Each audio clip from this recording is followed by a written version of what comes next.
Bien, hola, hola. ¿Qué dices? Todo bien, por suerte. ¿Ustedes Bueno, bien? sí, Muy bien, muy bien. todas muy bien. No sé cómo sacar este fondo que tengo que no sé de cuándo me ha quedado, pero bueno. ¿Qué fondo? Es No se lindo te ve igual. nada. Se ve una biblioteca nada más. Claro, pero no es de verdad. Pero igual tengo una biblioteca justo atrás, pero no sé Ah, cómo se llama. Parece de verdad. Qué bueno. te aseguro que parece de verdad, parece que es tu casa. Ay, qué divino. En serio. Hola, ¿qué tal? Hola, bueno. ¿Qué decís?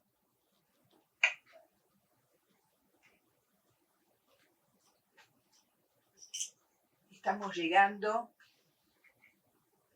Yo voy a silenciar. Disculpame, ¿vos cómo te llamas? No, estoy usando la otra máquina, Diego. Ah, sos Diego. Sí. Sos Diego, bueno, está bien. Porque yo veía Sabrina Sí, Albornoz. No, Sí, no. Diego. Diego Álvarez. Diego, bueno. Perfecto, porque ya acá hay Soledad Gutiérrez Eguía, Anerí Gottlieb, y ya van a ir entrando más. Sí, porque nos quedan 5 minutos largos. Cristina, ¿te acordás que el otro día habíamos hablado que no se conseguían los poemas franceses? Yo no sé si se ve. Esto lo encontré en PDF, que es editado. Pero no les llegó con el material. No. Ah, no, a mí no.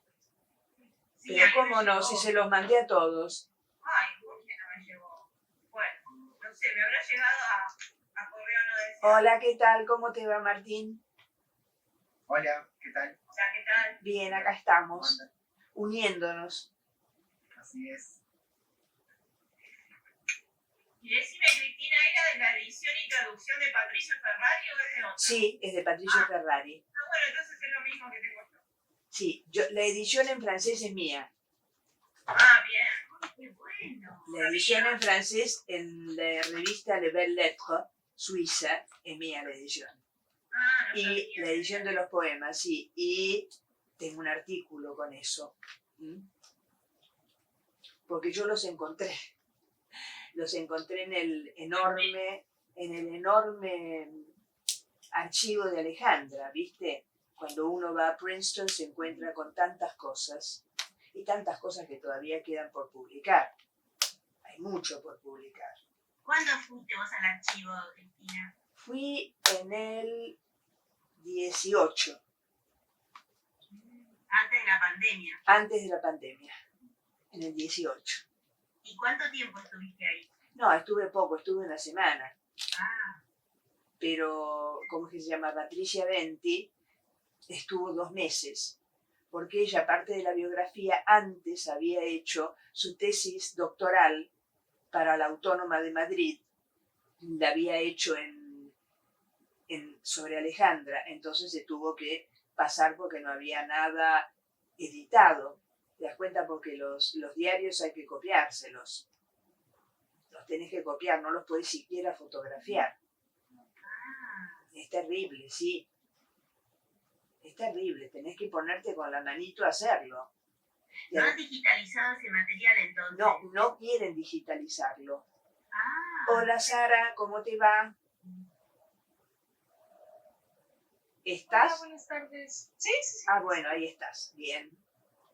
Estábamos hablando un poco de Princeton y de los diarios, porque los diarios no están digitalizados. Los tenés que ir a ver ahí. Y tampoco los cahiers du vocabulaire, los cuadernos de citas, como lo llama ella.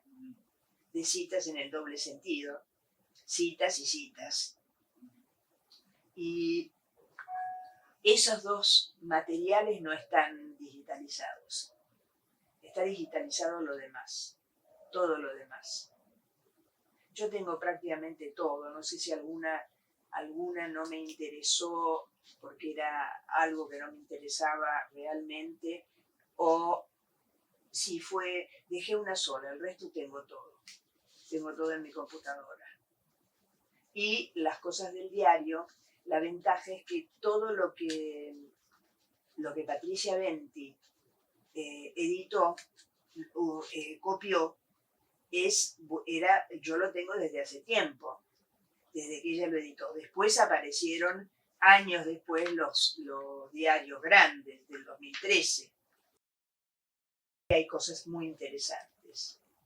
Vieron, todavía quedan cosas interesantes de Alejandra para publicar. Ya lo más interesante todo está publicado, a lo mejor. Disculpen, pero yo estoy medio con la garganta así nomás. Así que por ahí me van a sentir medio rasposa hablando. Bueno, faltan 2 minutos. Nos vamos a dar un poquito de tiempo, por si alguien va a entrar. Porque falta alguien, creo, que estaba la semana pasada. No me acuerdo quién era. Pues como son nuevos, es decir, es nuestro segundo encuentro, no los conozco bien todavía. A quienes he tenido antes, sí, a Leli y a Soledad. A ellas las conozco, pero a los demás no. Y hay una persona, hay otra mujer, si yo no estoy equivocada, hay otra mujer que no está todavía. Porque yo les pedí que trataran de estar antes de las 7 para poder empezar a las 7, ya que uno habla mucho, yo soy muy de hablar.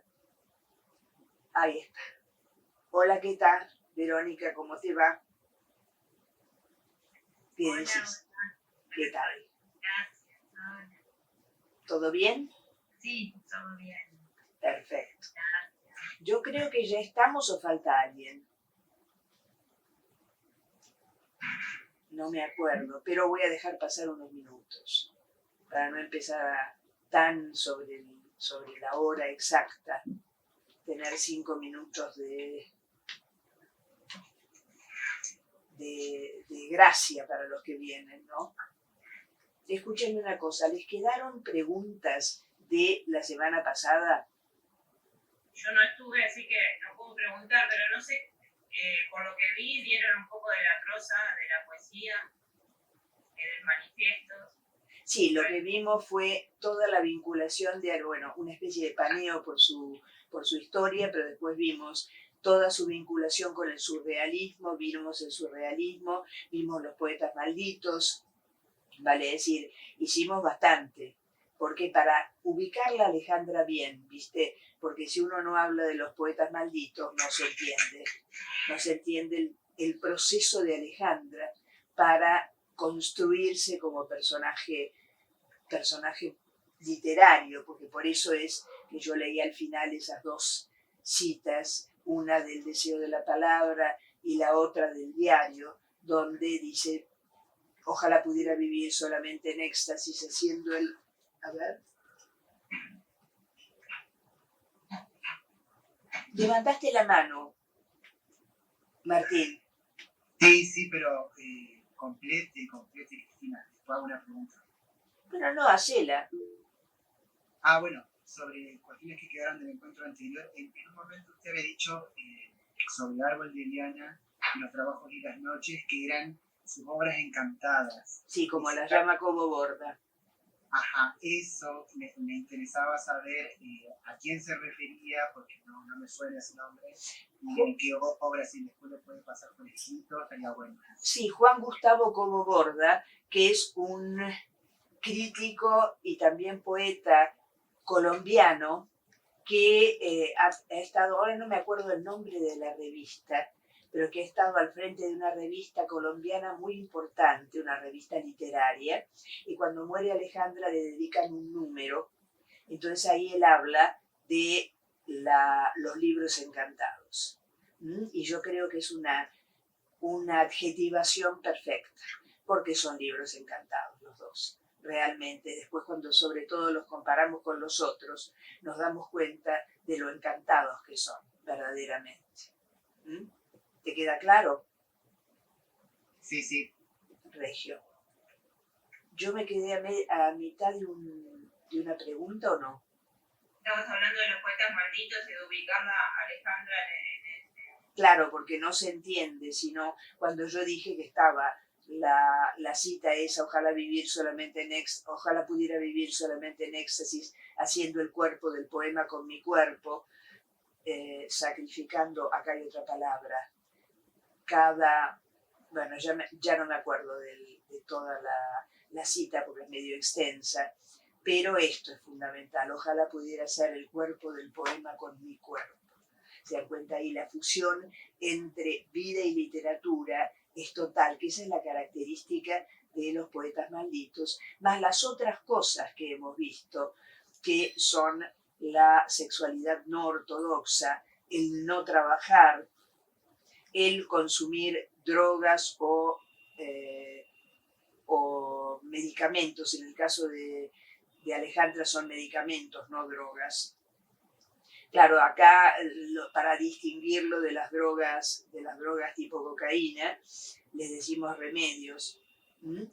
Pero después que ese hacer con el cuerpo el poema, y hacer el poema con el cuerpo, esa relación, todos esos son rasgos, y también la locura o la cercanía de la locura y el suicidio, que en algunos casos es metafórico, como en el caso de Rimbaud, que a los 17 años deja de escribir, entonces es como si matara al poeta absolutamente, y después se va a dedicar a otra serie de cosas. Mientras que en el caso de Alejandra ahí hay directamente un suicidio, y en el caso de Artaud va a haber una cosa tipo locura porque lo van a internar en un sanatorio para locos, en un sanatorio para psicópatas. Cristina, ¿te acordás cuando vimos Girondo? Sí. La muerte que él también en un momento, o sea, cuando ya estaba cercano a su muerte, tenía una enfermedad mental muy importante. Sí. ¿Y no se estudió si algo de esto tenía también Pizarnik? Y mira, Pizarnik al final estaba muy, muy alterada y muy trastornada. Uno lo ve en la correspondencia. En la correspondencia es clarísimo. Hoy vamos a leer, porque vamos a hablar de la correspondencia y de otras cosas más, hoy vamos a hablar de las características que aparecen en la correspondencia que nos demuestran que hay momentos en que Alejandra está al borde de la locura. Aparte de las cartas que le envía a Osies Tutman, que son como prolongaciones de la bucanera de Pernambuco, pero tal vez peores porque están armadas en forma de carta, entonces están dedicadas a una persona. Y después hay una carta que le manda a Marcelo Pichon Rivière, que es la que vamos a leer, donde está la zarpa de la locura, verdaderamente. Está ahí. Alejandra está al borde al final, está muy border al final, porque además, como les dije la otra vez, toma muchísima droga en ese momento, hacia el final de la vida. Yo les comenté que en el diario ella anotaba, el diario de la parte que no está editada, porque el diario, el enorme así, tampoco es completo. Tiene partes sacadas que no se han publicado, pero yo las he visto. Claro, porque fui a verlo. Entonces las vi las que faltaban. Pero es terrible como se va viendo el deterioro de ella a través de los medicamentos que va a ir tomando. Yo les dije la otra vez que ponen la lista de los remedios que toma, uno que se utiliza para la eutanasia en Suiza.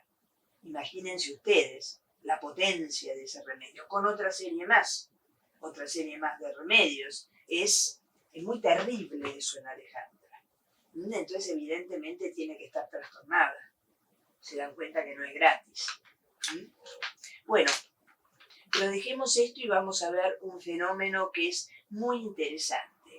Y es el hecho de el crecimiento de la obra de Alejandra en la medida en que pasa el tiempo. Fíjense ustedes que ahora estamos a 52 años de su muerte. Y si medimos con lo que se conocía de Alejandra en el momento en que muere, con lo que conocemos hoy, hay un abismo de diferencia. En primer término, porque va a aparecer toda una serie de papeles, el diario la correspondencia, los nuevos textos que no se conocían, que van a ir apareciendo. Ahora les voy a enumerar un poco para que vayan viendo cómo se va abriendo la obra de Pizarnik respecto de lo que era cuando ella muere, que por más que había escrito La Condesa Sangrienta, todo el mundo la tenía como poeta fundamentalmente, y por más que había hecho crítica literaria en Sur y en Zona Franca, pero no importa, ella la tenían como poeta. Y a partir del 80 van a cambiar las cosas. Concretamente en el 82, como póstumo, aparece una recolección que hicieron Olga Orozco y Ana Beksiuk, que es lo que va a dar como resultado el libro Textos de Sombra y Últimos Poemas, que va a ser una recolección de lo que había quedado de Alejandra. Y aquí, aparte de una serie de textos que son en prosa o algunos poemas en prosa, que son textos más, que no se puede caracterizar ni como cuentos, ni como ensayos, ni como nada, tampoco poesía pura. Entonces son textos en prosa. Textos, utilizo la palabra de Roland Barthes porque justamente la ruptura genérica que Alejandra tiene siempre, cosa que agarra, cosa que transgrede. Entonces, perdón, estamos en... Ahí me distraje. En el 82. En el 82 aparece entonces esto. Y hay algo muy importante. Se va a publicar 2 cosas desconocidas que van a abrir más la producción de Alejandra, que son la bucanera de Pernambuco o Hilda la polígrafa y Los poseídos entre lilas, que ahora ha quedado como Los perturbados entre lilas, pero en fin, ya les voy a contar por qué no estoy de acuerdo con ese cambio.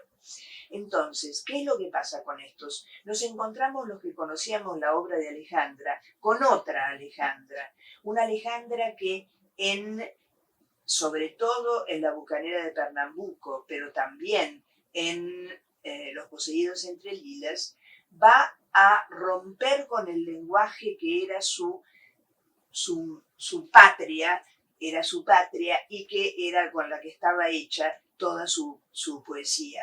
Es decir, un lenguaje más bien solemne, cuidadísimo, trabajadísimo y sin ningún coloquialismo ni nada que se le parezca. Y acá en La bucanera de Pernambuco nos vamos a encontrar con una ruptura desde la enunciación hasta lo que es el lenguaje, porque aparecen palabras obscenas, malas palabras, glosolalias que siempre van a dar algo obsceno también, un coloquialismo extremo, un disparate constante que va como en contra de cualquier posibilidad de armar algo con eso, porque es tan transgresor. No se imaginan lo que fue la recepción cuando apareció en el 82. La gente se quedó estupefacta. Se quedaron estupefactos los que la trabajaban mucho, yo también. Yo no sabía qué hacer con eso, como no sabíamos todos qué hacer, porque era otra Alejandra y había que unirla con la anterior. Y eso no era nada fácil, porque por un lado estaban estos textos absolutamente enloquecidos, donde hay una ruptura constante. Yo les voy a leer el pedazo que tienen ustedes, La jaula mortal, que es de La Condesa Sangrienta, para que vean cómo se rompe el lenguaje. La jaula mortal no. La siringa de las damas fenicias.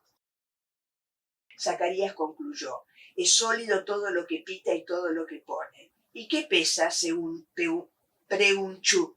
Lipoe, ejemplo. Pesa el agua, pesan las casas, los caballos pesan. Soy la rada, el malecón, el príncipe de estaño en el muelle abolido, dijo Pericardo de Serviles, no sin tocarse ahí. Chancho, dijo la coja ensimismada, poniendo trompa marina.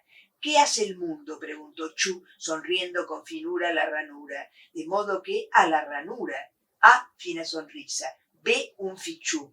C, oprimirle botón celeste, lo que nos hizo decir justamente la palabra que hemos olvidado en nuestro periplo. Pero no llores, Josefina, hay que perder con belleza. D, de los 8 brazos iguales a los de Shiva, de la rana ranurada salieron. 1, un color rojo oscuro. 2, un color claro. 3, un azul ultramarino. Se dan cuenta que acá elegí uno que no tenía tanta mala palabra, porque ni tanta obscenidad, pero vemos el desquicio del lenguaje, porque acá además hablan ni directamente ni sabemos quiénes son los que hablan y se arma esa especie de diálogo de más personas que es yo los encuentro como absolutamente ensordecedores a estos textos. Y aparte de ensordecedores, yo esto creo que se los había dicho la vez anterior, para mí es el caso del humor sin alegría, porque hay quienes, cuando aparecieron estos textos, los de la generación anterior cayeron de espaldas, los de la generación de Alejandra, o un poco más jóvenes, nos quedamos también estupefactos. Los jóvenes fueron los que la entendieron y que lo tomaron como todo divertido. Bueno, allá ellos, pero por lo menos nos forzaron a leer y a esforzarnos por entender. Yo me acuerdo que escribí lo primero que se escribió sobre estos textos, pero después hubo una serie de estudios y demás, cuando pasó un poco de tiempo, porque era encontrarse con otra, absolutamente. Y con la dramaturga que se planteaba, aparecía nuevamente el disparate. Aparte de lo que decían, yo elegí una didascalia. ¿Saben lo que es la didascalia? Es lo que escribe el autor para el director o los actores, indicando qué hacer. Ahora les voy a leer una que sirve para darle más ubicación y para darle más claridad al director. Ahora fíjense ustedes si esto se puede hacer. Didascalia. Segismunda trae pantalones de terciopelo rojo vivo modelo Kids, una camisa lila estilo Shelley, un cinturón anaranjado incandescente modelo Mayakovsky y botas de gamuza celeste forradas en piel rosada modelo Rimbaud. De su cuello pende un falo de oro en miniatura que es un silbato para llamar a Carol. Encuentre a Carol, su traje es color de roca rala y toda su persona evoca el otoño. Se dan cuenta que es imposible esto de seguir en serio, porque no hay manera de seguir esta didascalia y lejos de aclararle las cosas al director se las embarulla más. Además, es prácticamente imposible representarlo. Se hizo un intento que fue bastante triste, porque realmente es muy difícil hacer algo de los poseídos entre líneas, porque también ahí hay juego con el significante, juego con el lenguaje, no solo el significante. Va a haber malas palabras, va a haber obscenidad, pero lo más impresionante en los poseídos entre lilas es que todo eso está mezclado con momentos serios de poesía. Entonces es, diríamos, muy movilizador los poseídos entre lilas. Ahora bien, esto sale en el 82, pero después va a haber es en el 82 también. Sí, en el 82. Va a aparecer una separata en México que se llama Zona, espérense un minuto, Zona Prohibida. Esperen un segundo.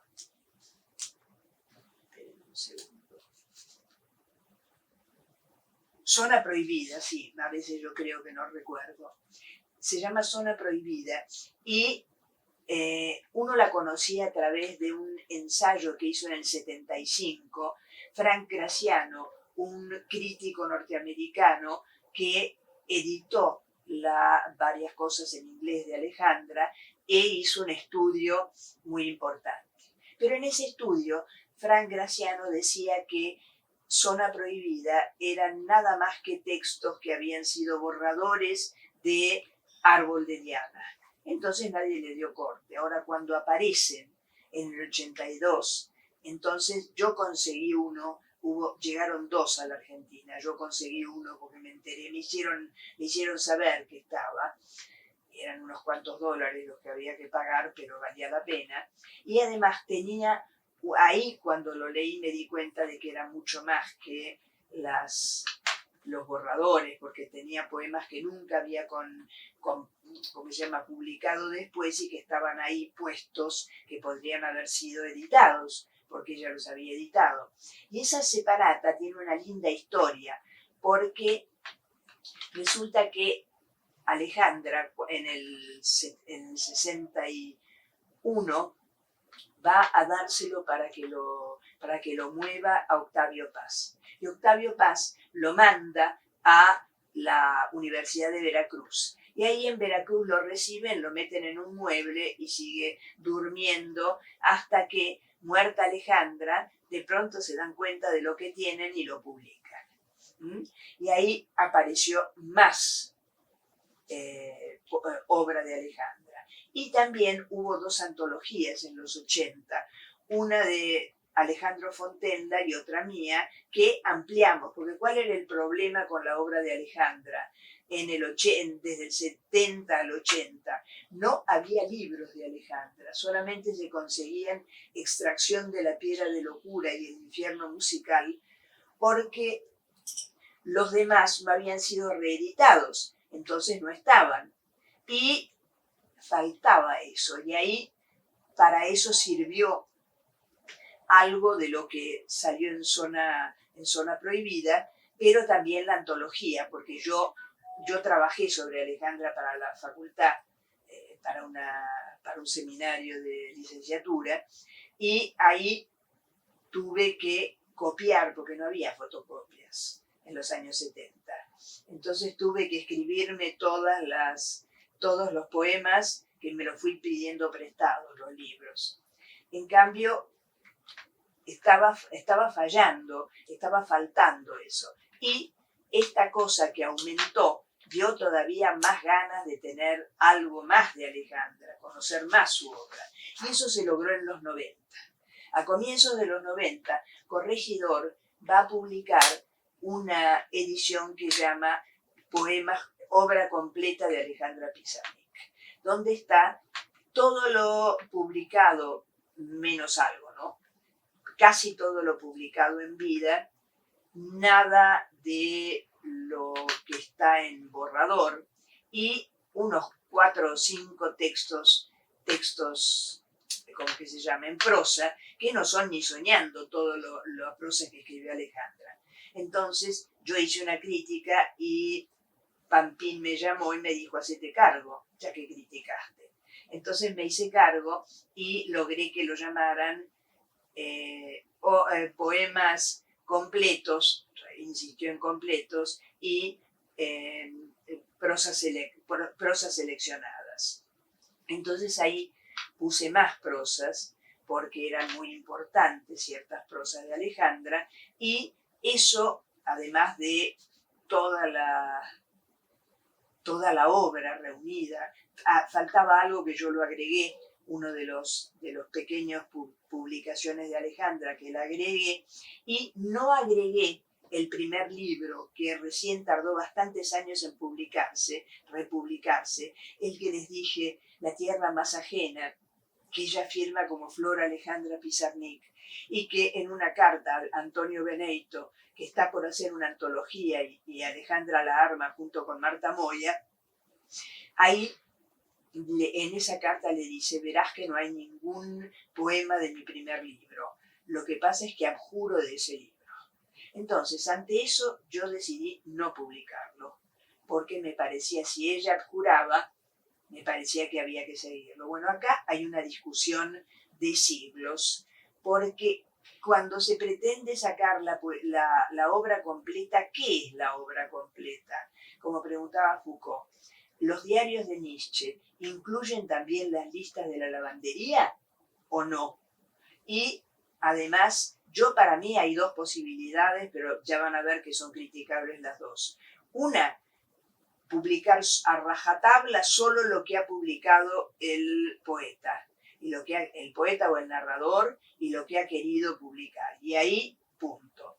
Y la otra es publicar absolutamente todo lo que hay, es decir, borradores, siniestros, etc. Y acá, bueno, me parece mejor lo de publicar a rajatabla lo que el autor quiso, pero ahí si nos pensamos en Max Brod y lo que hizo con Franz Kafka, que Franz Kafka le pidió en su lecho de muerte que quemara todo. Y Brod, con un criterio de escritor muy desarrollado, no hizo nada de eso y lo publicó. Gracias a Max Brod y a su traición al amigo, tenemos la obra de Kafka. Entonces tampoco se puede decir que sea la forma ideal seguir lo que el autor publicó, porque habría 2 libros solamente de Kafka y no todas las novelas y demás.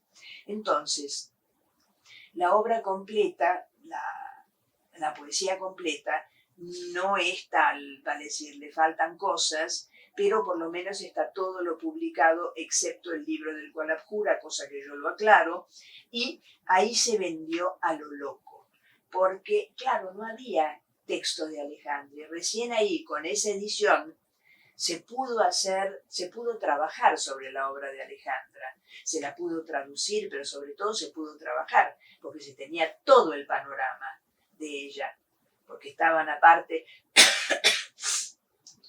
de sus libros de poesía, estaban La bucanera del Pernambuco, ¿cómo se llama? Hay Los poseídos entre lilas, también La condesa sangrienta en la parte de prosa, que La condesa sangrienta había circulado en una segunda edición que hizo López Crespo, pero después desapareció también y circuló muchísimo más cuando apareció en los poemas completos y prosa seleccionada. Y es decir que ahí hubo un avance enorme para el estudio de Alejandra y para el conocimiento de Alejandra. Y ahí también estuvo mi primera biografía, de la cual me da cosa hablar ahora después de haber publicado la segunda, que es la verdaderamente importante, porque la anterior la hice sin los diarios, sin los cahiers, sin la correspondencia, sin nada más que con el testimonio de los amigos y algunas cartas o textos que me prestaron o que me dieron para copiar y para mirar, para leer sus amigos. Entonces fue medio una hazaña, pero logré hacer algo y se vendió, fue la primera biografía de Alejandra y ahora en el 21 salió la segunda que yo hice con Patricia Venti y de esta sí puedo decir que es completa. Nunca una biografía está completa, porque siempre aparece alguien a quien uno no ha visto, cartas que no ha recibido, que no ha alcanzado a conocer, es decir, nunca. Esta es la más cercana a lo completo que se podía hacer en el 2021. Ahora, yo ya no sé si ya aparecieron más cartas, más poemas, más textos que han sido publicados. Están los textos no publicados en Princeton, pero eso hay que pedirle permiso a la familia y a Ana Bexiu para ver si se puede publicar. Y eso no sé si lo van a dar. Ahora bien, esto fue en el 90, pero también en el 90 hay otra cosa muy importante. Esto es en el 90-91, los 2 libros que les mostré, que les marqué. La tercera cosa es, enseguida voy, Soledad. La tercera cosa es la correspondencia que publica en 1998 Yvonne Bourgeois. Bueno, estábamos en la correspondencia de Yvonne, que fue muy importante porque ahí empezamos a ver lo que un título del libro dice estupendamente, todas las que ella era. Porque si uno después se fija en el diario, nos vamos a encontrar con una cosa depresiva y terrible todo el tiempo. En cambio acá, en las cartas, nos vamos a encontrar con una Alejandra cariñosa, que quiere a sus amigos, que es divertida, que se preocupa por la publicación de sus amigos y la poesía de sus amigos, que se ocupa de sí misma también, pero de una ternura y de una diríamos, una calidez que uno nunca se imaginaría en Alejandra, sobre todo si conoce el diario y si uno lee ahora la correspondencia. Pero lo que pasa es que en el 2012 nosotros publicamos con Yvonne una nueva correspondencia Pizarnik, donde pasamos de 29 corresponsales a 40, fue mucho más grande. Entonces también encontramos nuevas cosas para agregar, pero eso ya estamos en el 2013. Quedémonos en el 98, porque después del 98 va a venir ese momento que es tan importante entre el 2000 y el 2003, que es en el 98, Princeton le compra a Aurora Bernardes, por supuesto que la plata fue a parar a la familia, le compra los papeles Pizarnik, con la anuencia, por cierto, de los Pizarnik. Entonces va a armarse todo ese reservorio y van a comenzar a aparecer las mal llamadas obras completas, porque la poesía no es completa, la prosa menos completa todavía. Y el diario que sale en el 2003 es de Villiquen, es una cosita así de 500 páginas, cuando el del 2013 es de 1100, más bien que está totalmente despellejado, está tusado el libro, es terrible con lo que hizo Ana Becciu con el diario. Entonces, por un lado es de agradecer que estén, porque agregó más poemas, agregó, ¿cómo que se llama? Borradores, agregó borradores que no se habían publicado nunca, agregó el primer libro y agregó algunos poemas sueltos. Si bien no agregó los de Zona Prohibida, que yo no sé cómo no los tenía ella, si yo que estoy en la punta del universo lo tenía y ella que vive en París no. Es extrañísimo, porque ahí faltan 4 o 5 poemas que siempre es importante tenerlos. Pero es más grande y está bien editado. Pero al final, en la página 501, nos informa que es una amplia recolección, es decir, que no es completa, ni para atrás ni para adelante. Y con la prosa es todavía mucho peor, porque ella no dice que no es completa, y falta muchísimo más, porque Alejandra escribió mucho en prosa. Tenemos por un lado... Disculpame, Cristina, esto que estás hablando, ¿de qué ediciones, de qué editorial es esta? ¿Cuál? La que estás refiriéndote ahora que... Lumen. Lumen, perfecto. Que es la que sigue publicando. Sí. Y la edición es de Ana Becciu, sí, que cortó y deshizo los diarios. Sí, exacto. ¿Cómo? Ahora siguen saliendo cosas de Lumen. De hecho, si ustedes buscan... Sí. Ahora salió una nueva edición de la nueva correspondencia. Sí. Aparentemente, y la prosa se llama Una tradición mística. Ahí no es toda la prosa, agrega un montón de cosas. Una tradición mística, pero está formada por mucha antología de lo que era, no completa la prosa, sepámoslo, pero es algo que agrega cosas, lo cual es importante, una tradición mística. Yo todavía no la tengo, lo pedí en la editorial y me dijeron que sí, y me tienen colgada con eso. Yo la quiero tener, obviamente, se imaginarán. Y, bueno, falta muchísimo en la prosa, pero ahí ya nos damos cuenta de algo, que es lo buena crítica literaria que era Alejandra. Porque realmente cuando uno lee las críticas se encuentra con una lucidez que llama la atención. Por ejemplo, pensemos en el estudio sobre El otro cielo de Julio Cortázar. Es una maravilla, porque ella es la que se da cuenta de que las citas que no están con nombre son de Lautréamont, y va a ser una lectura maravillosa de El otro cielo, que va a reponerlo en su ámbito al incorporarlo a Lautréamont.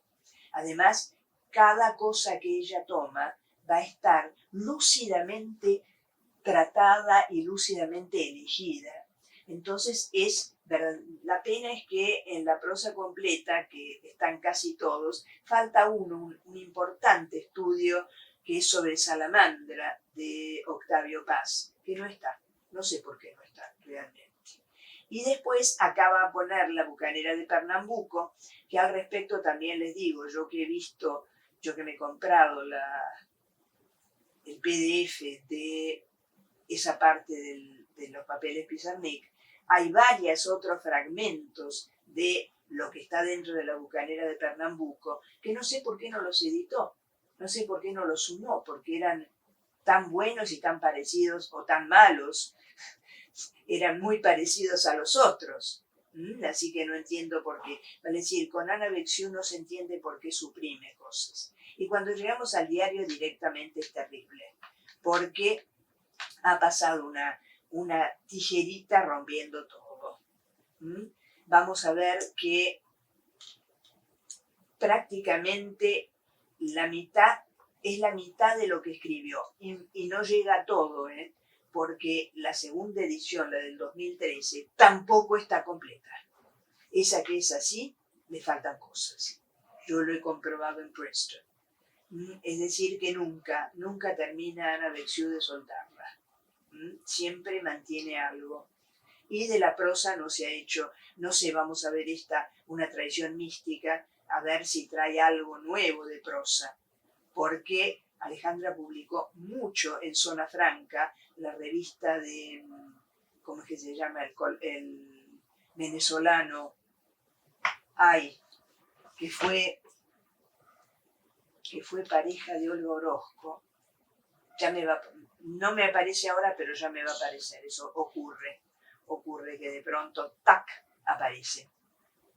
Bueno, escribió mucho en Zona Franca y prácticamente no hay ningún texto de Zona Franca, que son muy importantes. Y hay otras cosas, en cambio, que sí son buenas y que sí son importantes. Ahora, ya habíamos hablado de la correspondencia, pero yo quiero leerles algo para ver las Alejandras nuevas que aparecen. Cristina, antes que sigas, porque tengo siempre esa duda, ahora salió la correspondencia con Ivonne. Sí. ¿Hubo un primer libro de correspondencia o este es el primero? No, la edición de 1998 de Ivonne tenía 28 corresponsales y la correspondencia entre ella y Alejandra tenía las cartas de ida y las de vuelta, estaban las de Ivonne también. Pero cuando pasamos a la nueva correspondencia Pizarnik, no se justificaba que hubiera solamente un corresponsal que tuviera la ida y vuelta. Entonces lo sacamos. Y ahora Ivonne sabiamente publica la ida y vuelta desde el 98, no se ve eso. Así que es buenísimo. Es buenísimo. Yo estuve en la presentación del libro y es fantástico. Sí, yo lo leí. ¿Vos ya lo leíste? Sí, genial. Claro, yo lo leí antes, en la del 98, y ahora revisé algunas cosas nada más. Ahora, hablando de la correspondencia, les quiero, cuando digo que son muchas las Alejandras, quiero mostrarles cómo aparecen las Alejandras. Esperen un segundo. Cómo aparecen las Alejandras en la correspondencia. Esperen, antes de hacerlo voy a parar un segundo, como siempre hago, para preguntarles si hay preguntas o algo que agregar o que comentar. A mí me quedó una duda. Sí. En el 61 dijiste que Alejandra le da a Octavio Paz unos textos. Sí. Y que él lo guardó, no me quedó... No. Él lo mandó a la Universidad Veracruzana, a Veracruz. A la Universidad Veracruzana. Y ahí no lo editaron, lo guardaron en un cajón y quedó ahí hasta que Alejandra se murió, ahí se dieron cuenta y lo editaron. Ah, perfecto. ¿Y lo editaron cómo? ¿Dónde? En la universidad. Ah, pero porque bueno, ¿en qué formato? Es una separata. Es una separata finita, muy finita. Yo la tengo demasiado arriba, así que no se las puedo mostrar ahora. Voy a ver si para la vez que viene la bajo. Es zona prohibida, me parece. Zona prohibida, sí. Zona prohibida, pero así no se consigue. Yo No se consigue, no se consigue. Yo tengo una de las pocas que entraron acá. Que entraron en su momento, no me preguntes qué año fue, pero entraron en su momento y yo las pude agarrar, las pude comprar. Sí, ¿qué decía Sara? inglés, creo que en inglés se llama From the Forbidden Garden, pero tampoco se consigue. No, From the Forbidden Garden no se consigue. ¿Es poesía? Tiene- Ay, qué ruido. Creo que tiene también un montón de ilustraciones, vieron que No sé, ese dónde está. No sé, yo pensé que era la misma, pero en versión en inglés, pero a lo mejor estoy confundiendo. No me digo. Zona prohibida. Y hay una, creo que en inglés, si no me equivoco, se llama From the Forbidden Garden, que no significa exactamente lo mismo. Sí, garden, el jardín prohibido, no zona prohibida. Y bueno, habría que verlo. Eso no sabía que estaba editado. Porque, Sí, lo voy a buscar y lo podemos compartir a ver si es lo mismo. y sí, Pero no, ¿Esas ilustraciones? sí, muchísimo. Ah, qué lindo. No sabía eso. yo tampoco. Y en las correspondencias, bueno, cuentan muchos que Sí. están con dibujitos. Sí, nosotros pusimos un montón de fotos en la correspondencia. Sí. Tenía ese tipo de ilustración como muy naif. Y sí, Alejandra dibujaba muy naif, Sí. todo. Además la letrita era letra de niño. ¿Mm? Y ese taller que hizo con Batche Plana, vieron como que Sí, pero no fue más de 4 veces, ojo. llegó a ser, creo que una pequeña muestra. No, eso fue después que hizo con Mujica Lainez, y no me acuerdo quién era el tercero, que hicieron una exposición donde Alejandra hizo sus dibujitos y Manucho hizo sus famosos laberintos, porque él hacía laberintos, entonces expusieron. Yo no logré, tras buscarlo y buscarlo gente de plástica, no logré nunca ver lo que se publicó, lo que se expuso. Nadie lo sabe. Nadie lo consigue. Me lo han dicho gente de arte que lo viene buscando hace tiempo. Yo soy de letras, por ahí menos acceso a ese tipo de cosas tengo. Pero la gente de plástica no lo encontró tampoco. No hay nada. No quedan restos. No sabemos qué fue. Yo que siempre ando también tras la búsqueda de esos materiales de Pizarnik, lo que hay alguna en francés que se llama caligrafía, algo así, que también como que reúne. Ahora después. Caligram. No me acuerdo, encima yo en el francés no lo sé manejar, pero que reúne bastante de estos dibujitos. Y después tengo una revista que salió como un especial de Alejandra que se llama Point of Contact, que tiene bastante Sí. también. Points of Contact la conozco. Esto después en todo caso si les puedo mostrar para el próximo encuentro, buscar ahí. Sí, en Regio. Sí, unas fotos aunque sea sacanos. Sí, totalmente, pero sí. Sería fantástico. Yo esas cosas no las tengo. No las tengo, yo me he centrado en la parte no plástica, sino literaria. Y se me han escapado esos, porque hay una cosa que es cierta. Yo después de la biografía corté mi relación con la crítica de Pizarnik. Ya, chicos, he estado 40 y pico de años haciéndolo, ya es suficiente. A mí me quería convencer Patricia Venti de hacer un libro entre las dos y yo le dije que no.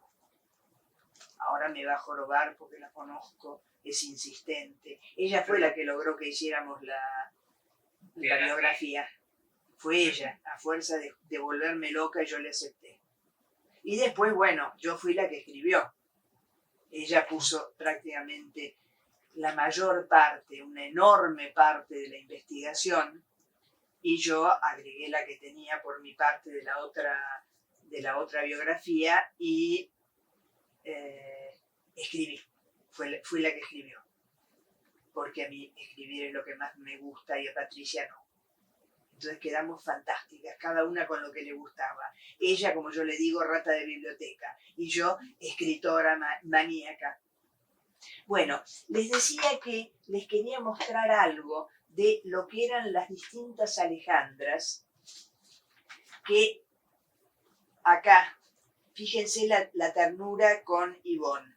A Ivoncita que cumple años sin pedir permiso, sin haber escrito 39 poemas, sin haber cosido una falda russe, sin haberse recibido en la pintura, que no sabe de máquinas. ¿Se dan cuenta que es una cosa tiernita? Y esta Mujica Lainez. Esta está en francés, pero es traducción mía. Una palabrita para decirte que siempre pienso en ti. Pensamiento muy afectuoso. Me aburro sin ti, sin tu rostro que vivificaba Buenos Aires, sin tus ojos de niño demasiado hermoso y tal vez bastante desdichado en secreto. Quisiera que vinieras a casa en una de tus visitas a la gran aldea. Mi teléfono es tal. Hasta pronto, una verdadera carta, espero. Te beso atentamente. ¿Se dan cuenta lo cariñosa que es? Y acá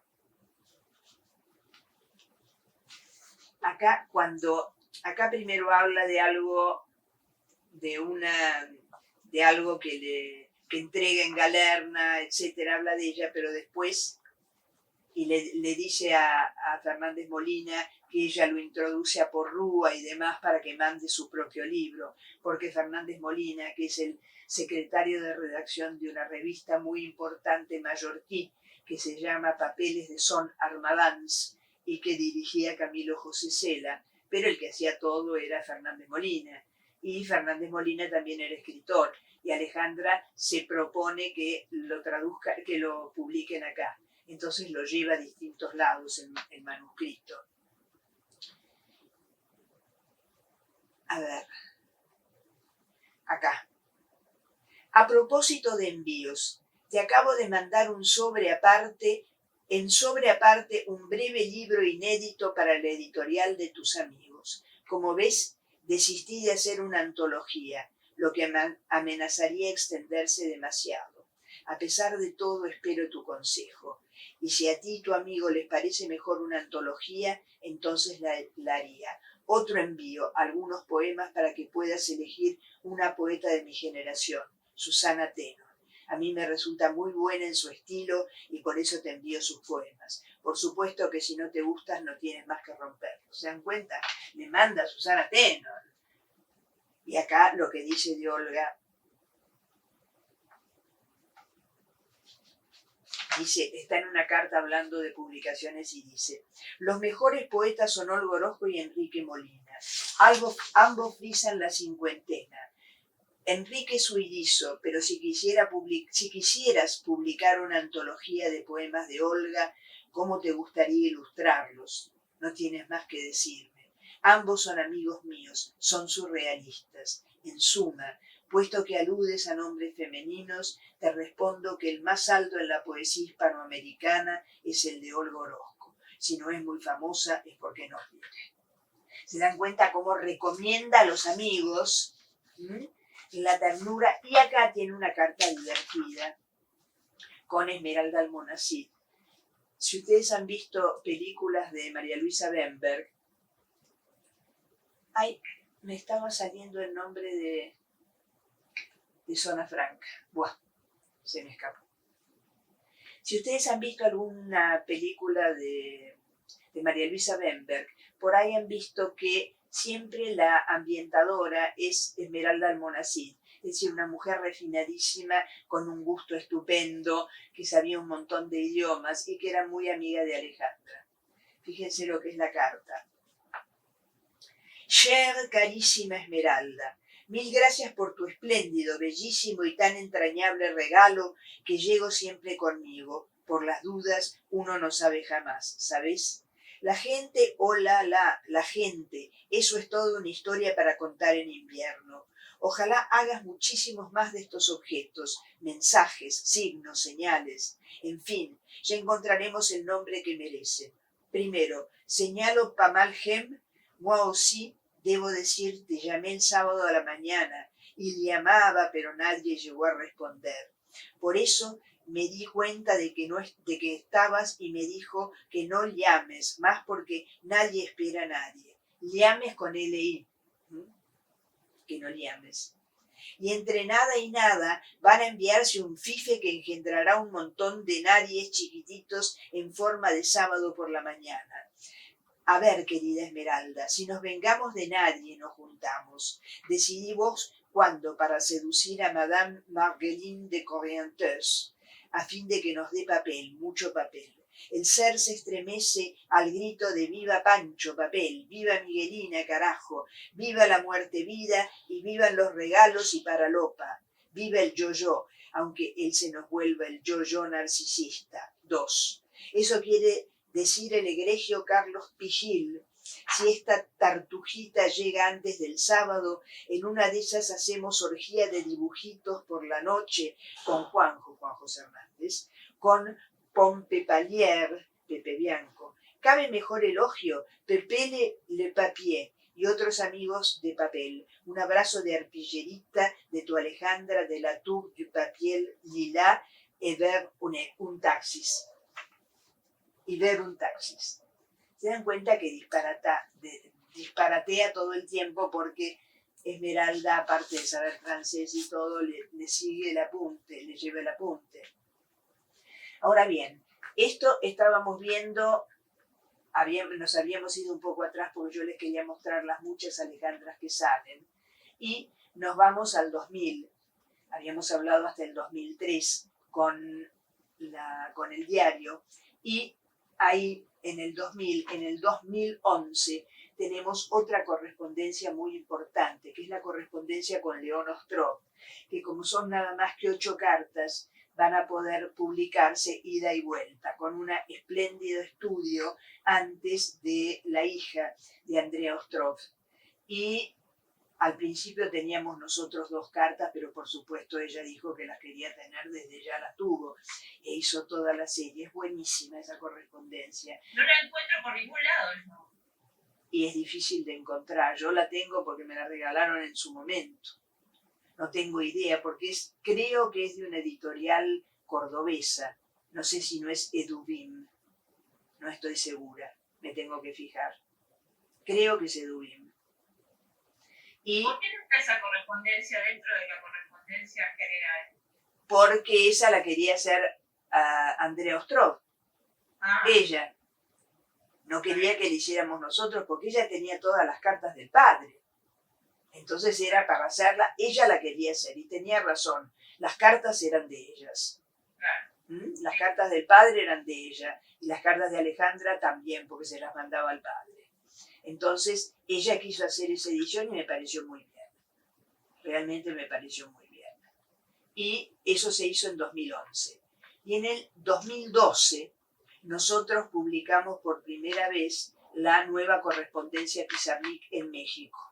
La publicamos en México y después nos pidieron acá de Alfaguara publicarla, entonces la publicamos acá. Ya les dije más o menos que eran 40 corresponsales, que había toda una serie de aspectos de Alejandra que aparecían, y cuando uno vio después en el 2013, porque en el 2013 aparece el diario completo, no está completo tampoco, porque falta, lo más importante que falta son las 2 libretas de 1971 y 1972, que Ana Bexiú no las ha querido publicar, no sé por qué, porque sí son muy duras, son muy jorobadas y además están muy metidas con el amor por Marta Moya.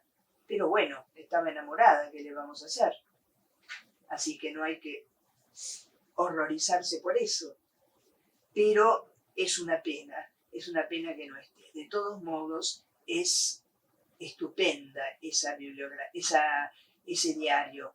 Lo que pasa es que hay cosas que uno todavía quiere matarla, a Ana Bexiú, que es cuando se encuentra en el 5º apéndice, en la página 991, con un diario de 1950, es decir, cuando la criatura tenía 14 años, y escribe las cosas más impresionantes que se puedan pedir para una chica de 14 años. Yo les voy a leer alguito nada más, para que vean lo que es el estado de la maravilla de Alejandra. Eso, Cristina, vos no habías aclarado en la biografía que podría haber sido reescrito igualmente por Alejandra. Podría haber sido reescrito. Pero de todos modos, lo que me imagino es que si está reescrito, él, ¿cómo es que se llama?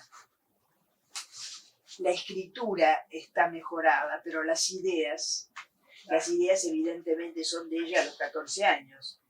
Y ahí realmente uno siente que está frente a una niña prodigio. Porque yo he tenido nietos de 14 años inteligentes y todo, y no tenían nada que ver con esta maravilla. Esta maravilla que es terrible, por otra parte. A ver.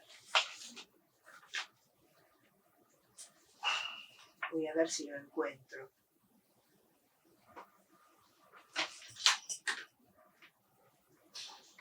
Bueno. No lo encuentro. Pero mientras iba hablando por ahí lo encuentro. Acá está.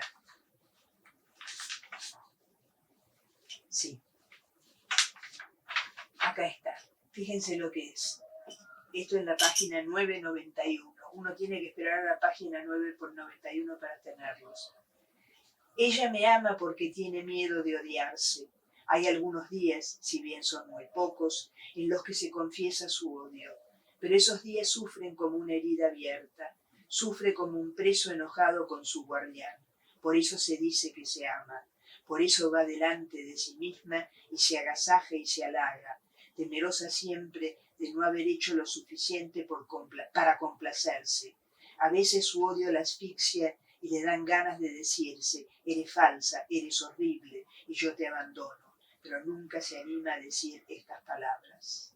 Está decidida a ganar la indiferencia, que todo dé igual es su mejor anhelo, no esperar nada del mundo, no creer ni en el consuelo ni en la salvación, tener delante de sí misma la visión monótona de la vida como cosa irremediablemente inútil, pero sobre todo creer en la propia inutilidad.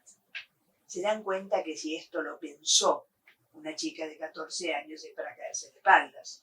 Seguramente yo tengo la idea de que esto lo debe haber corregido Alejandra, porque es demasiado maduro, como para la escritura es demasiado madura. Los pensamientos son enormemente maduros, pero no creo que los haya inventado. Yo creo que lo que debe haber hecho es corregir la escritura de la chica de 14 años. Pero el pensamiento está indudablemente ahí, porque realmente no creo que haya inventado todo, para nada. Ahora bien, estábamos con la correspondencia y todas las maravillas que nos trae, y después el diario. Del diario les he dicho eso, que es terrible, que faltan dos momentos importantísimos, que son los del 70-71 y 71-72, perdón. Y faltan también otros recortes que fue haciendo, que por ahí no es tan grave porque son muy jorobados respecto de los padres. Porque Alejandra tenía una relación muy compleja con sus padres, como todos todos tenemos unos padres adentro que no son los padres de afuera, todos tenemos una construcción interna de los padres, y Alejandra la tenía, lo que pasa es que ella lo decía en el diario.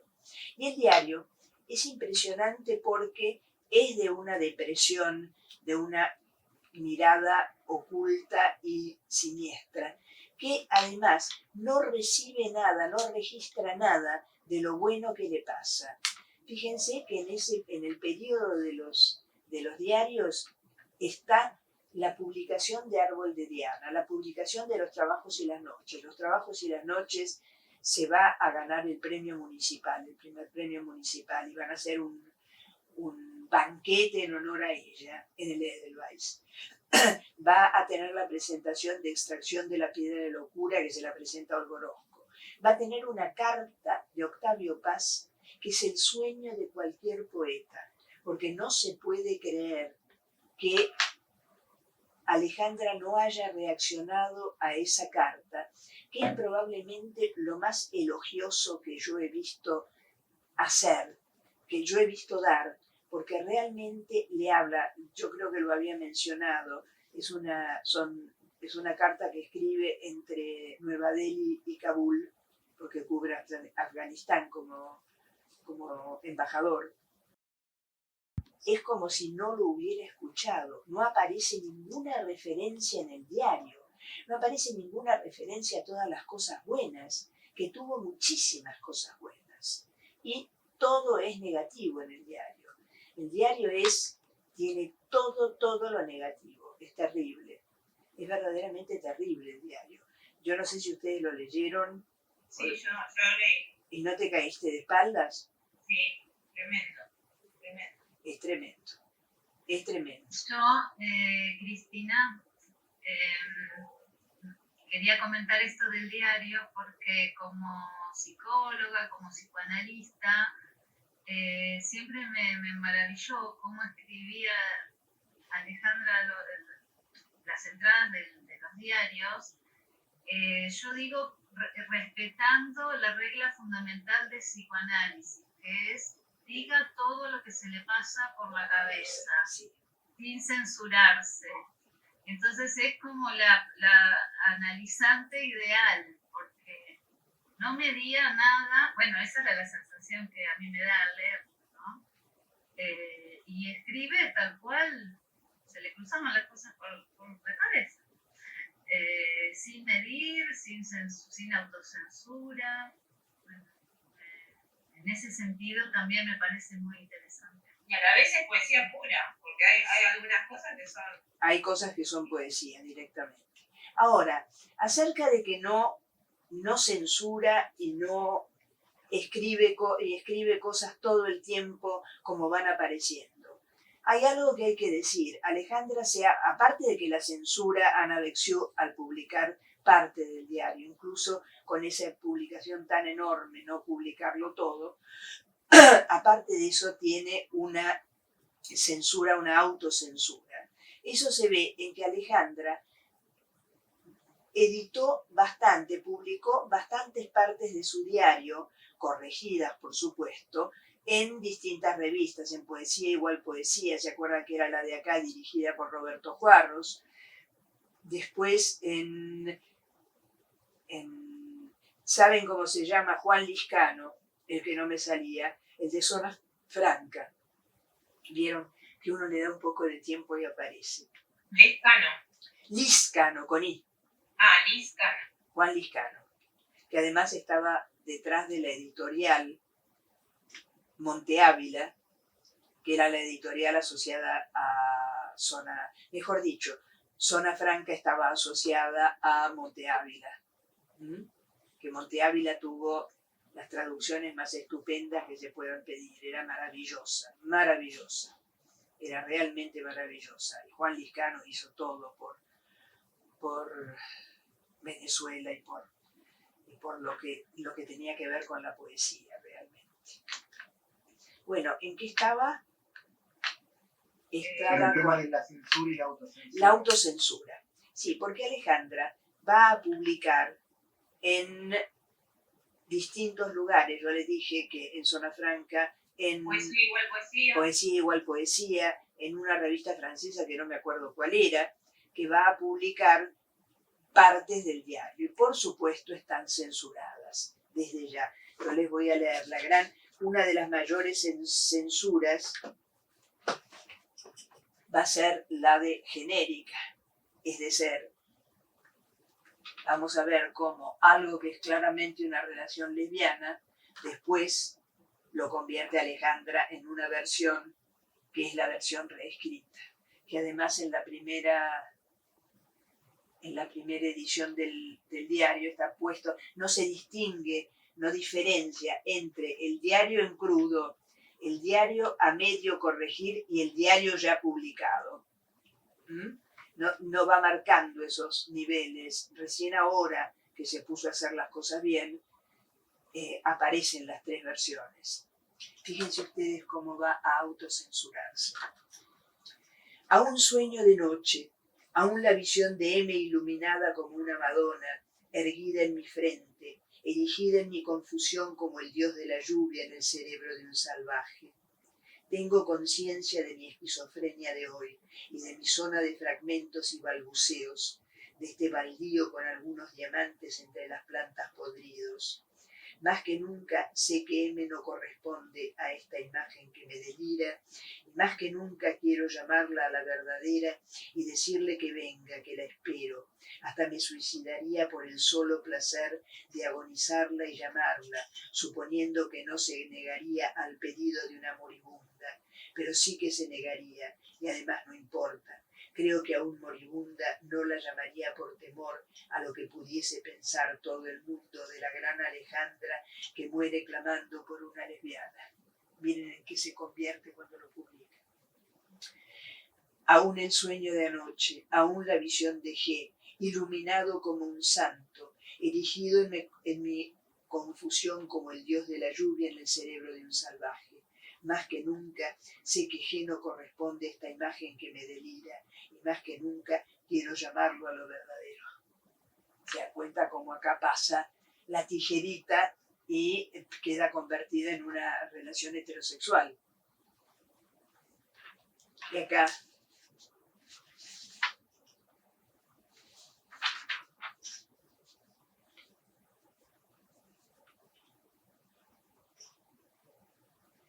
noche de insomnio.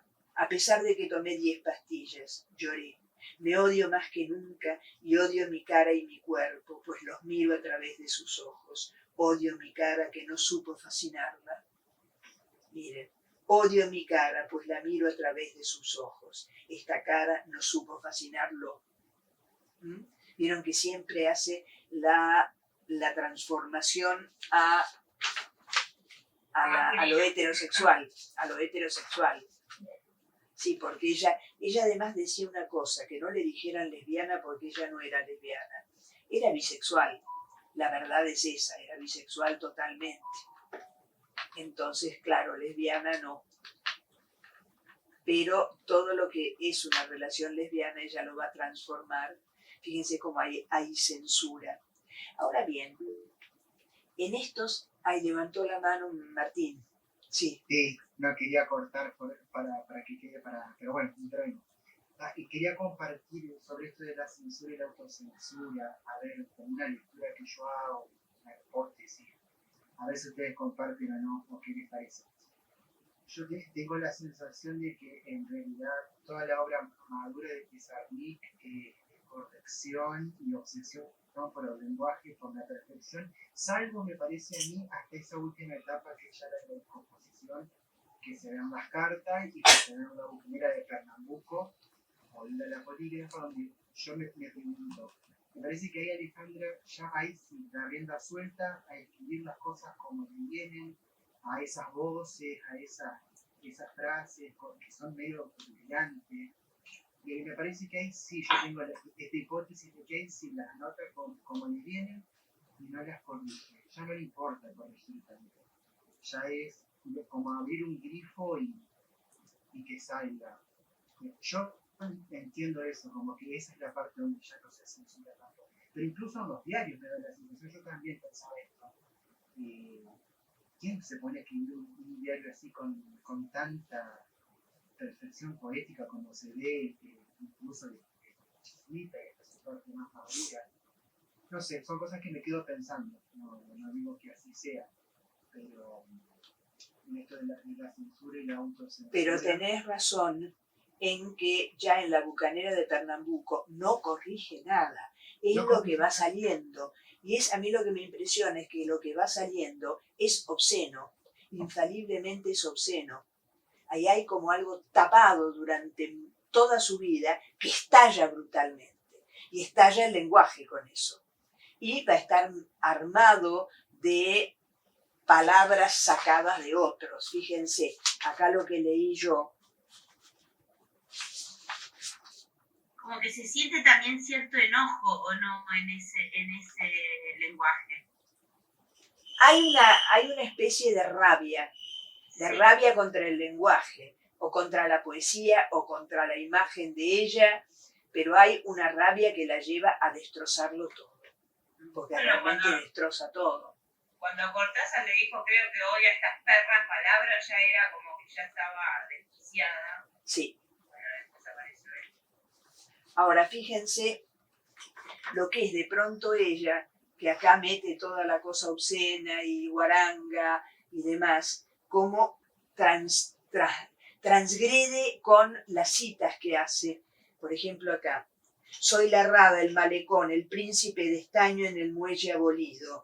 Esto es de Gerardo Nerdal, el desesperado. Yo soy el príncipe de Aquitania en la muerte abolida, vale decir, acá tomo una frase de un verso de Je suis le généreux, le veuf, l'inconsolé, le prince d'Aquitaine à la tour abolie. Ahí está. Al muelle abolido, no a la torre abolida. Es ese verso de Nerdal que está absolutamente destrozado, que está convertido en algo auténticamente feo. Vale decir, lo que toma de la poesía lo enfea, lo hace cada vez más feo.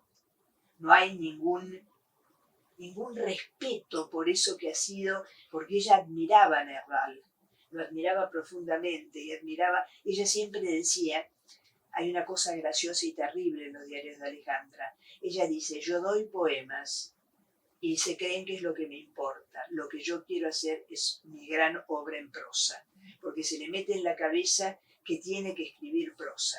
Y es cierto, volver a repetir La Condesa Sangrienta es imposible. La Condesa Sangrienta tiene una prosa deslumbrante que no es nada, porque no es ni cuento, ni estampa, ni relato, ni narración, no es ensayo, nada, es, como diría Roland Barthes, es un texto. Que acá yo tengo una que la quiero leer. No leí ¿no? No leí lo de La jaula mortal, no.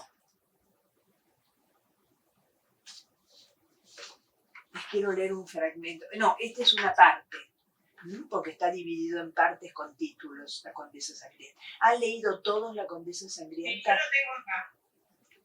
¿Vos no lo has leído, Leli? Lo tenés que leer. ¿Quién no lo leyó? Nunca lo leí. Lo tenés que leer. ¿Tampoco lo leíste, Verónica? ¿Lo tiene? No, me da mucha impresión. Es lo sádico totalmente, es el Me da sadismo puro. miedo, me da... Pero es hermoso igual. Leo partes, leo partecitas. Sí, yo también leí partes, tal cual. Y te pero asustó. Como si mirara una película de terror, ¿viste? Así leo no. Yo me acuerdo que eso me pasó cuando era jovencita, entonces no lo pude leer. Y de pronto un día hice así y lo leí. La prosa es increíble, es de una belleza increíble. Y eso también es ese choque, la prosa maravillosa que Manucho Mujica Lainez se la pondera. Ustedes saben que Mujica Lainez tenía la prosa probablemente mejor de todos los escritores argentinos, una prosa impresionante. Y se la pondera Alejandra. Entonces vamos a ver acá cómo también va a utilizar algo del otro y vamos a ver qué es lo que hace. La jaula mortal. Heridas escarlatas y negras estallan en las carnes soberbias. Esto está en francés. Des blessures écarlates et noires éclatent dans le chair superbe. Arthur Rimbaud. Tapizada con cuchillos y adornada con filosas puntas de acero, su tamaño admite un cuerpo humano. Se la alza mediante una polea. La ceremonia de la jaula se despliega así. La sirvienta Dorcó arrastra por los cabellos a una joven desnuda, la encierra en la jaula, alza la jaula. Aparece la dama de estas ruinas, la sonámbula vestida de blanco. Lenta y silenciosa, se sienta en un escabel situado debajo de la jaula. Rojo atizador en mano, Dorcó asusa a la prisionera, quien al retroceder, y he aquí la gracia de la jaula, se clava por sí misma los filosos aceros, mientras su sangre emana sobre la mujer pálida que la recibe impasible, con los ojos puestos en ningún lado. Cuando se repone de su trance, se aleja lentamente. Han habido 2 metamorfosis. Su vestido blanco ahora es rojo y donde hubo una muchacha y un cadáver.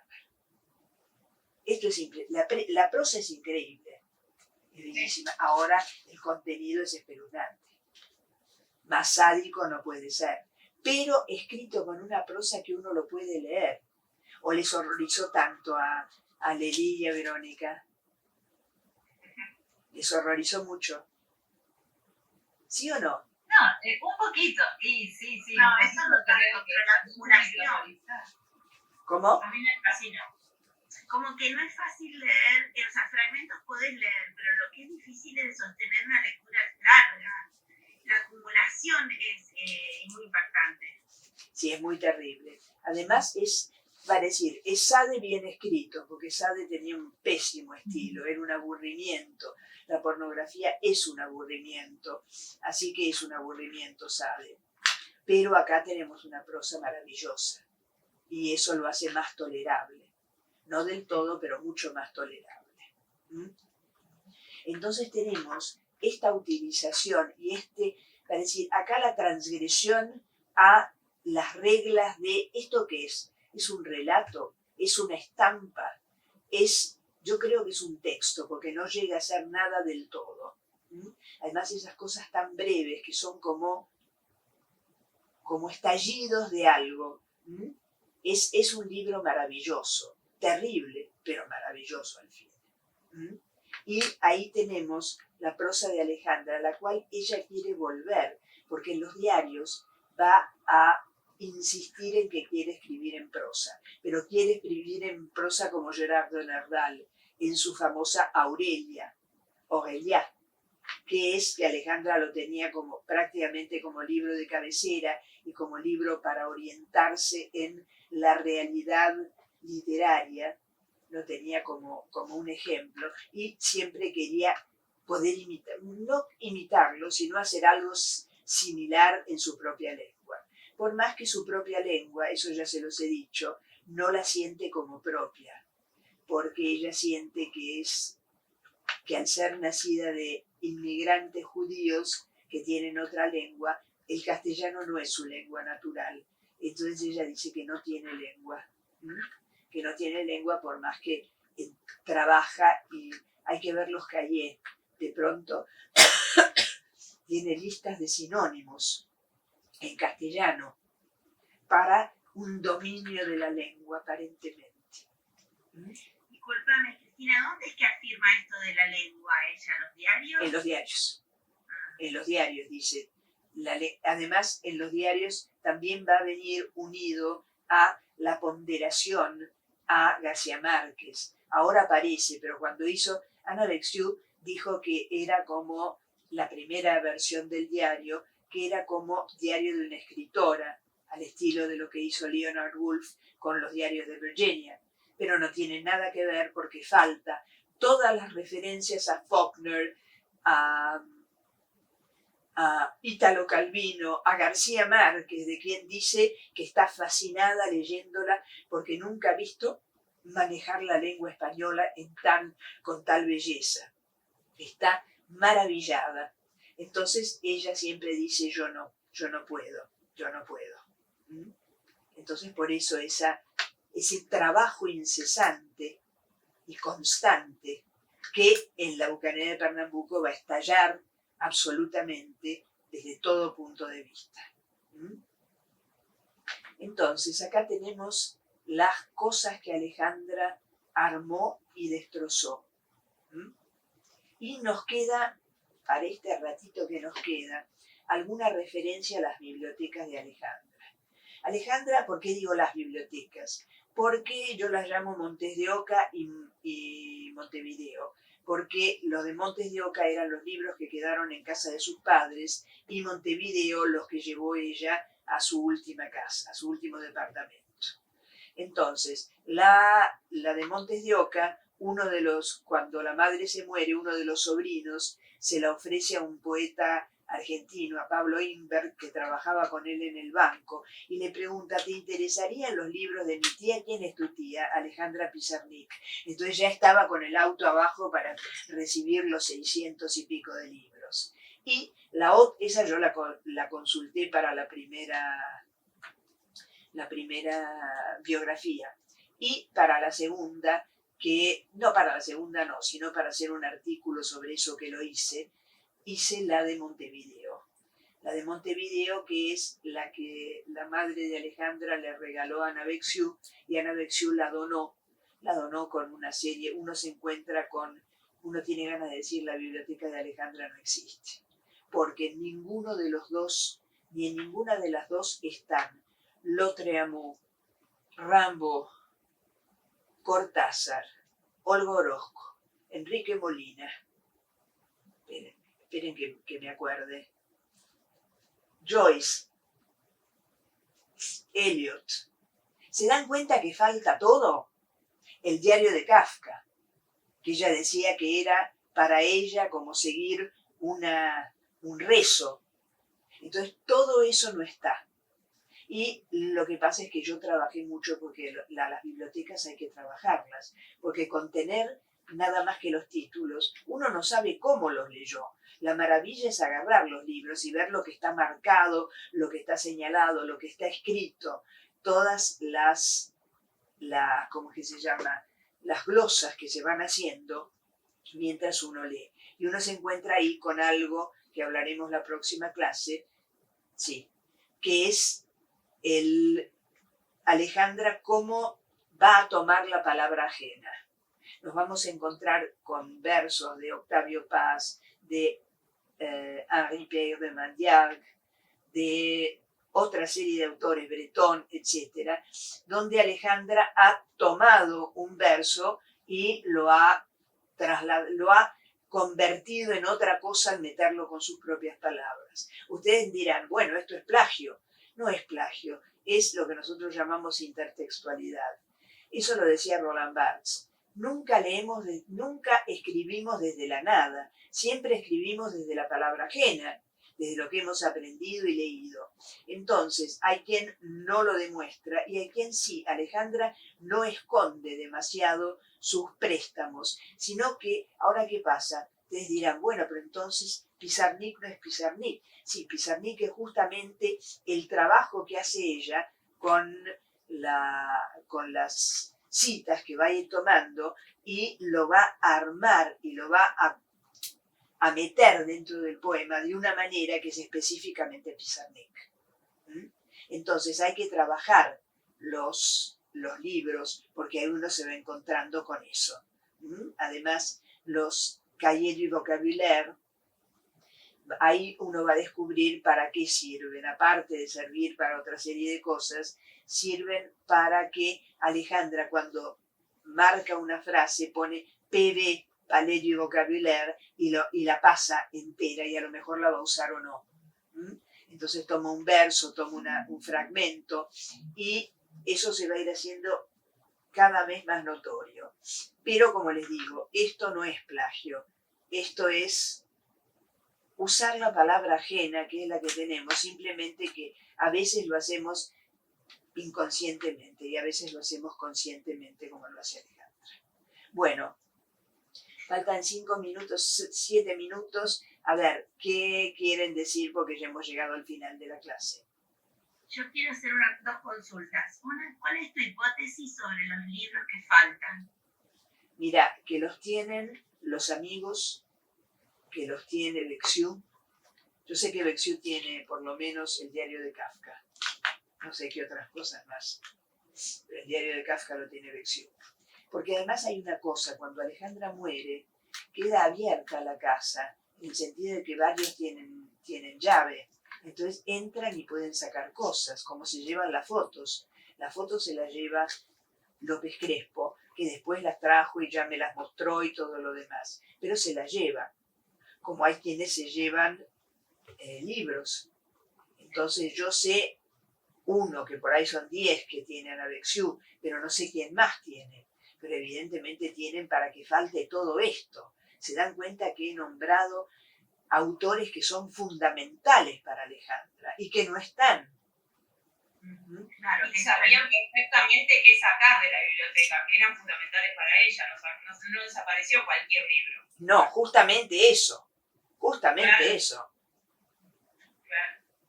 La otra pregunta que yo te quiero hacer de los poetas franceses, los versos que están tachados, ¿ella misma los tachó? ¿Cuáles? Yo en el documento que vos mandaste... Ah, no, esos son, ella los tachó, sí, ella los tachó. Ay, no logramos hacerlo, lo voy a hacer, vamos a empezar la clase que viene con los poemas franceses, porque al final no tuvimos tiempo, pero quiero que veamos los poemas franceses para que vean cómo ella utiliza el francés como lengua de prueba, para probar cómo andan las cosas. Ella va a probar cómo el juego con el significante, 61, 62, 63. Recién en el 65 va a ser un poema donde juegue con el significante en castellano, y después la bucanera de Pernambuco. Y va a hacerlo con una soltura enorme y solamente lo va a hacer una vez en castellano y después cuando llegue a la bucanera de Pernambuco. Así que tiene su significado, tiene su sentido. ¿Qué más? Ay, yo tengo otra pregunta, perdón. Y lo que hablabas de Octavio Paz acerca de que la elogia, ¿eso es en el prólogo de Árbol de Diana o es una carta? No es una carta. El prólogo de Árbol de Diana es el prólogo de Árbol de Diana. Esta es una carta que le manda de Nueva Delhi y de Kabul, donde le pondera la poesía. ¿Cómo? Que no la leí esa carta. No, es que no la podés leer porque la tiene un anticuario. A mí me la permitió leer. Ay, qué lindo. Sí, me la permitió leer. Y yo la pude leer y fue maravilloso, ¿no? Porque es maravillosa la carta, es maravillosa. Yo no la tengo porque una cosa es leerla y otra cosa quedarte con ella. No podés. Porque es un anticuario. Te das cuenta que guarda lo que tiene. A mí No, los... lo vende. No, porque lo guarda para venderlo, por supuesto. Porque las cosas de Alejandra se cotizan muy alto, muy alto. Las primeras ediciones no les cuento. Yo tengo casi todo en primera edición, pero es un dinero, es todo en dólares y mucho, mucho. Porque Alejandra ha pasado a ser, más que en la Argentina, en el resto del mundo. En España hay una auténtica locura por Alejandra. ¿Cómo es en México, Sara?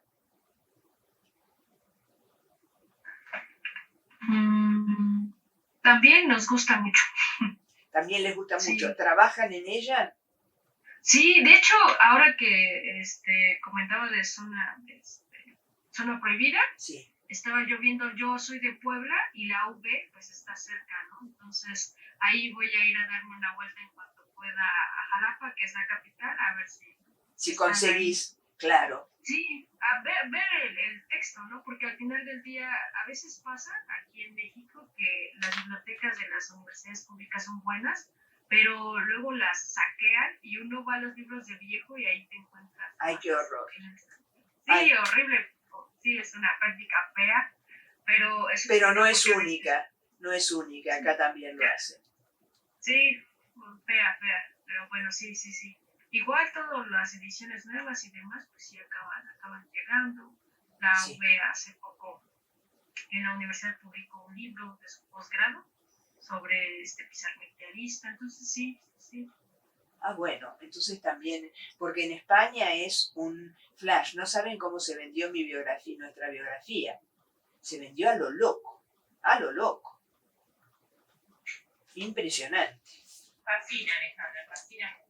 Fascina mucho. Y fascina, pero acá somos pocos los que la trabajamos. Comparativamente somos pocos. Sí. Porque María Negroni, que la trabajó en un momento y después nunca más. Sí. Bueno, gracias a Dios la trabajan. Vos sobre ¿Y todo. por qué será, Cristina? ¿Por qué será que un tiempo y después se deja o poca gente trabaja? Porque hay quien considera que Alejandra es extravagante. No le dan valor. Como a Cortázar no le dan valor ahora, es la novedad. que Cortázar no es valioso. ¿Y por qué pensás que en España sí? Porque en España les deslumbró, la conocieron y les deslumbró. Yo creo que en España, porque, bueno, ellos tienen poetas maravillosas, pero, bueno, la tienen a Chantal Maillard. Sí, iba a decir eso. Chantal Maillard, que es una maravilla, pero poetas malditos no tienen. Eso atrae mucho de Alejandra, el poeta maldito. Es lo que iba a decir, está Zurita, está Gamoneda, pero son todos que Normales, normal. Gamoneda, Zurita, que son excelentes. Son excelentes, pero nada que ver con Alejandro. No, nada que ver con Alejandra. Alejandra es otra cosa. Y esa otra cosa le fascina a los españoles.